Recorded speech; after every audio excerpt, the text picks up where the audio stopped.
بسم اللہ الرحمن الرحیم۔ ایک شخص ہر روز رات کی تنہائی میں اللہ تعالیٰ کا ذکر کیا کرتا تھا۔ اس کام میں اس نے کبھی ناغہ نہ کیا تھا۔ ایک دن شیطان نے اس کے دل میں وسوسہ ڈالا کہ اے شخص، تو ہر روز اللہ کو اللہ اللہ کرتا ہے۔ وہ ایک مدت گزر گئی ہے اس کام کو کرتے ہوئے، لیکن کیا کبھی ایک بار بھی اللہ تعالیٰ کی بارگاہ سے جواب میں لبیک ہوئی؟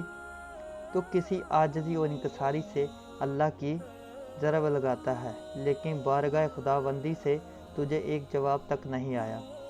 اس شخص کے دل میں اس خیال کا آنا تھا کہ وہ پریشان ہو گیا۔ وہ سختہ خاطر ہو کر لیٹ گیا۔ خواب میں اسے حضرت خضر علیہ السلام کی زیارت ہوئی تو آپ نے اس سے پوچھا، اے اللہ کے بندے، تو اللہ کے ذکر سے رک کیوں گیا ہے؟ کہنے لگا، میں تو ہر روز اللہ اللہ کرتا ہوں، لیکن جواب میں میرے پاس لبیک نہیں آیا۔ اسی لیے میں اس بات سے ڈر گیا ہوں کہ شاید میں اللہ تعالیٰ کی بارگاہ میں مردود ہوں۔ یہ سن کر حضرت خضر علیہ السلام نے فرمایا، اے شخص، اللہ پاک نے مجھ سے فرمایا ہے کہ جا کے میرے اس بندے سے کہہ دو کہ تیرا اللہ اللہ کہنا میرے ہی کرم کی وجہ سے ہے۔ کیا میں نے تجھے اپنے کام میں نہیں لگا رکھا؟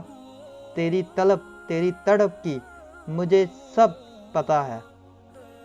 میں تجھے بھولا نہیں ہوں، نہ ہی میں نے تجھے نظر انداز کیا ہے۔ تیری ہر پکار پر اور ہر بار اللہ کہنے پر میں تجھے 1000 بار لبیک لبیک کہتا ہوں۔